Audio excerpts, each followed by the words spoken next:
Atenção cruzeirenses da rede 6-1 para o top de 6 segundos.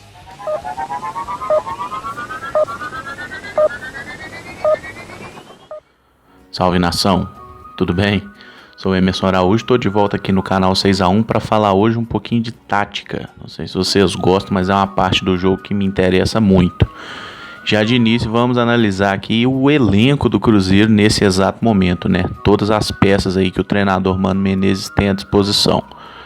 Aqui a gente vê que pro gol tem aí o Lucas França, que é o terceiro goleiro, o Lucão, quarta opção, jogador recém-promovido da base, o Rafael, que deve iniciar o ano como titular, e o Fábio, que é o titular, digamos assim, não diria incontestável, mas ele é o titular da posição, só que está em recuperação de lesão. Assim que o Fábio retornar, acredito que em fevereiro ele já tenha condição de jogo, vamos ter uma disputa dele com o Rafael. Eu, inclusive, iniciaria a temporada com o Rafael no gol, assim, e daria uma sequência para ele, porque ele foi muito bem em 2016. Para a zaga, nós temos aí 5 opções. O Léo e o Manuel, que foram os titulares aí na parte final da temporada. O Caicedo, recém-chegado. O Dedé, que está se recuperando de lesão também, é um dos melhores zagueiros do Brasil. E o Murilo, promovido da categoria de base, que fica como a quinta opção. Não tenho nenhuma preocupação no setor, acho que o time está muito bem servido por aqui. Lateral direita, a gente tem aí essa aposta novamente no Mike, né? Tomara que o Mike volte a jogar o seu máximo esse ano. O Ezequiel, que é o reserva imediato, que terminou bem a temporada. E o Kevin, que tem boa possibilidade de ser promovido ao elenco principal como essa terceira opção. Acredito que enquanto ele tiver a idade de júnior, ele vai ficar na base, mas se o time principal precisar, é ele que vai ser o escolhido. Mesmo que o Vitinho esteja sendo titular na Copa São Paulo até o momento. Para a esquerda, a gente tem o Diogo Barbosa, recém-chegado. O Brian, que permanece aí, que chegou ano passado junto ao América. O Edmar, que é um jogador que existe a possibilidade, inclusive, dele sair. E o Fabrício, aqui o lateral, que acabou de retornar ao clube. E até pelo Mano gostar muito do Fabrício, eu acho que ele tem boa chance de ser o titular na temporada. Colocando inclusive o Diogo Barbosa no banco, né? O Diogo, que é um jogador que muita gente trata como titular, mas eu vejo o Fabrício com ótimas perspectivas também. No meio-campo a gente tem 5 opções de volante. O Henrique e o Hudson, que são jogadores um pouco mais defensivos. O Lucas Ventura, né, o Nonoca, que é promovido também da categoria de base. O Romero, que é um jogador um pouco mais de saída. E o Ariel, que é o nosso volante com menor poder de marcação, mas o que melhor faz também é o processo da saída de bola, né, o que tem o melhor passe, pelo menos na minha visão. Aqui na linha de meias eu coloquei essas 8 opções aqui, que são jogadores que disputam 3 posições, na verdade. E analisando que o Mano vai jogar no 4-2-3-1, aqui a gente vai ter 3 nomes disputando essas 8 vagas. O Alisson, que joga principalmente como um ponta esquerda. O Arrascaeta, que pode ser um segundo atacante, pode jogar pelas 2 pontas. O Alex, que pode ser meia e até jogar como um falso 9 eventualmente. O Robinho, que é hoje o articulador central do time, né? Um jogador que joga até um pouquinho mais recuado, não é aquele camisa 10 atrás do atacante, mas ele é um cara que tem um papel importante na organização do time. O Marcos Vinícius, que é um meia que pode jogar em qualquer função aqui do meio, eu gosto dele centralizado. O Thiago Neves joga aí ou pela ponta, aqui pela ponta direita, ou armando o jogo por dentro. O Rafinha é um jogador que atua pelas pontas, tanto pela direita quanto pela esquerda. E o Elber é um cara principalmente para jogar na ponta direita. No ataque, a gente colocou aqui 4 opções, que é o Rafael Sobis, que acredito que será o titular de início. O Ramon Ábila, mas é um centroavante mais posicionado, que precisa ser mais alimentado pelos meias, como o próprio Mano falou em entrevista. O Judivan, que é um jogador que está em estágio final de recuperação também, que tem muito talento e pode ser útil ao elenco. E o Raniel, que é um jogador que foi contratado ano passado junto ao Santa Cruz, tem muita qualidade. Ele pode ser um atacante, pode ser um homem de beirada também, jogar pelas pontas e até voltar um pouquinho como meia. Mas são opções interessantes. O elenco é bom e tem muita gente para jogar. Agora eu vou colocar um pouquinho aqui do que eu acredito que será o time titular do Cruzeiro para o início da temporada. Aqui eu vou considerar que o Thiago Neves vai estar apto para a estreia, né? Um jogador que foi a grande contratação do time, então se ele tiver condição física, ele fatalmente será titular.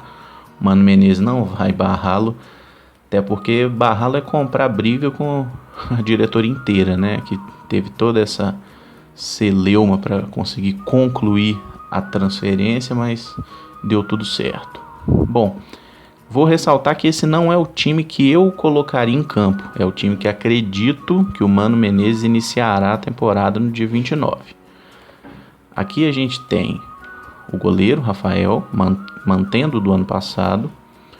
A gente tem Léo e Manuel como zagueiros, Mike e Diogo Barbosa nas laterais, o Henrique como um volante mais fixo, né, à frente da defesa, Ariel Cabral como o segundo volante. E esse esquema muitas vezes a gente pode vê-lo assim, com o Robinho trabalhando como um terceiro volante aqui e o Henrique fechando.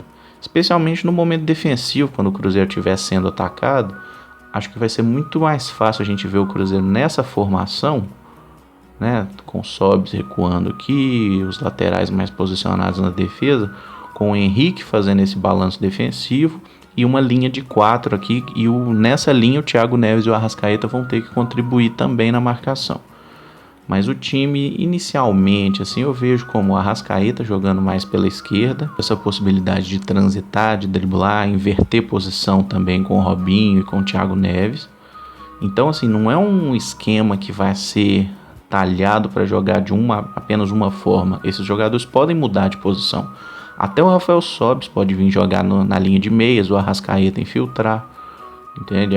O time tem qualidade para isso. Os jogadores têm condição técnica e essa facilidade de movimentação. É um time bem leve, se a gente analisar bem.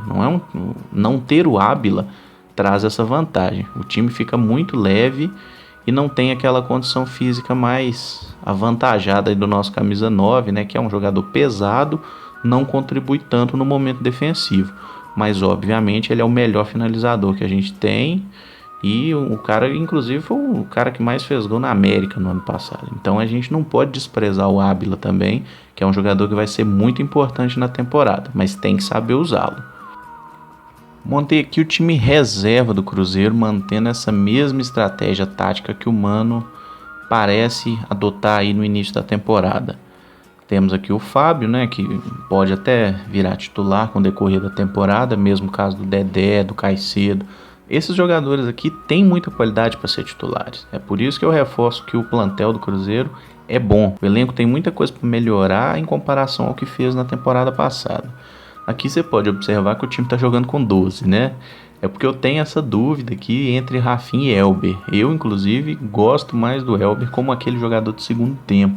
Eu acho que o Elber, quando entra de início, ele raramente consegue produzir, mas ele pegando a defesa cansada consegue ser um jogador bem importante para o time. E o Rafinha tem uma condição tática impressionante, isso pode pesar muito na hora do Mano Menezes escalar a equipe. Aqui no momento defensivo, o Hudson pode fazer aquele mesmo papel que eu ressaltei do Henrique, de ser o jogador entre linhas. O Marcos Vinícius sabe fechar pelo meio, sabe fechar pelo lado também. O Rafinha é um cara que consegue... tirar o Elber daqui. O Rafinha é um cara que consegue ser muito eficiente nessa recomposição, ajuda muito na marcação, o que faz com que o Mano vá naturalmente lhe dar muita oportunidade durante a temporada. E aqui a gente tem o Ábila, que é um centroavante mais fixo, mais pesado, mas que é um jogador também que vai jogar muito, né? Ele vai ter oportunidade e eu acho que inclusive é natural que o Ábila seja titular em muitas partidas, especialmente jogos do Campeonato Mineiro, em que o Cruzeiro vai jogar de uma forma mais ofensiva, assim, e o adversário vai entrar na retranca. A gente sabe como que é campeonato estadual. Então eu vejo o Ábila como um homem-chave aqui no time, nessa coisa de deixar a defesa mais profunda, de incomodar o adversário aqui e de estar ali atento para a criação de oportunidades. Um jogador que eu acho que pode ser realmente preponderante para o time é o Lucas Romero. Eu gosto muito desse atleta, acho que ele é o nosso melhor volante do aspecto técnico, porque ele consegue aliar ali o bom passe do Ariel Cabral com o poder de marcação. Ele é o que melhor marca, é o jogador que mais desarma, que chega junto. O Hudson é um jogador que também tem um bom desarme, mas ele não é tão ágil quanto o Romero. Ele não é o cara que vai sair para dar o bote. Ele é um cara que joga mais como o Henrique, é um cara mais tranquilo, posicionado, que protege a defesa. E o Hudson é um bom jogador também. Eu acho que foi uma boa o Cruzeiro trocá-lo pelo Neilton, até porque tem muita opção ali para jogar nas beiradas do Cruzeiro, né? Como a gente mostrou no início, são 8 jogadores para 3 posições, tendo ainda o Raniel e o Rafael Sobis que podem fazer exatamente aquela função de ponta também, eventualmente. O elenco tem muita alternativa. Por fim, eu vou colocar aqui o time que eu escalaria, pelo menos no Cruzeiro nesse início, que seria com o Rafael no gol, a dupla Dedé e Manuel, óbvio, quando o Dedé estiver 100%, Mike e Diogo Barbosa nas laterais. Eu não consigo confiar no Fabrício, e o Diogo foi contratado como uma boa aposta, que fez um brasileiro legal pelo Botafogo. É um cara que eu daria essa oportunidade no início do ano para ele ganhar confiança e se firmar. O Henrique como volante, o Romero como segundo homem de meio, até porque ele pode auxiliar muito na pressão também, quando o Cruzeiro quiser marcar mais adiantado. Ele é um jogador que tem facilidade para ir marcar zagueiro, adiantar mesmo essa linha aqui de marcação do Cruzeiro, quando for o caso. E o Robinho na articulação como terceiro homem de meio, Thiago Neves, Arrascaeta e o Ábila na frente. Eu gosto do Sobis, acho um bom jogador, mas eu não abro mão do tal camisa 9. Eu gosto muito de um centroavante no time sempre, tá? Então eu vejo aqui também uma alternativa que boa parte dos torcedores parece gostar muito, que seria a entrada de um outro meia ou um outro atacante, como queiram, e a saída de um dos volantes. Essa é uma estratégia que eu só vejo acontecer quando o time estiver realmente precisando muito do resultado, que é o Robinho vir trabalhar como um volante, aqui ao lado do Henrique, o Thiago Neves como um meia, e a abertura aqui de Sobis, Arrascaeta e o Ábila mais fixo à frente. Esse esquema eu acho até que o Mano vai testar em algum jogo do Campeonato Mineiro para ver como o time se porta, mas eu acho que é uma tática muito ofensiva, porque o Sobis e o Arrascaeta não são exatamente jogadores de grande poder de marcação. O Robinho, idem. Então a gente colocar tanta pressão somente na defesa aqui e em um volante, a gente acaba dividindo o time em 2 blocos. São 5 jogadores de defesa e 5 jogadores de ataque. Isso raramente funciona. O futebol é cada vez mais compacto e o time precisa jogar junto. Se o time acabar aqui dando esse espaço no meio, a coisa não vai fluir, tá? Mas eu acredito de fato que esse elenco do Cruzeiro é capaz sim de alcançar boas conquistas na temporada. Não digo ganhar tudo, né? Porque isso aí é um pouco muito. Mas acho que dá para esse time ganhar algum título. Não digo brasileiro, mas pelo menos uma Sul-Americana, uma Copa do Brasil. Fazer um bom campeonato estadual, que pelo menos ir à final, né? A gente, claro que quer ser campeão, mas o Atlético também tem um bom time. A gente tem que ter ciência disso, que não é bater em bêbado. O campeonato vai ser difícil. Então a gente não pode subestimar ninguém como fizemos ano passado com a América, que acabamos perdendo na semifinal. A gente tem que fazer o nosso trabalho calado aqui, o elenco é bom, mas o trabalho do Mano é que vai dar o toque que falta para esse elenco virar de fato um time, beleza? Então muito obrigado para você que acompanhou o vídeo, se inscreve aí no canal se não for inscrito, deixa seu like, avalia, fala aí o que você tá achando do canal 6x1 e vamos junto, vídeo do Cruzeiro todo dia, beleza? Valeu, um abraço.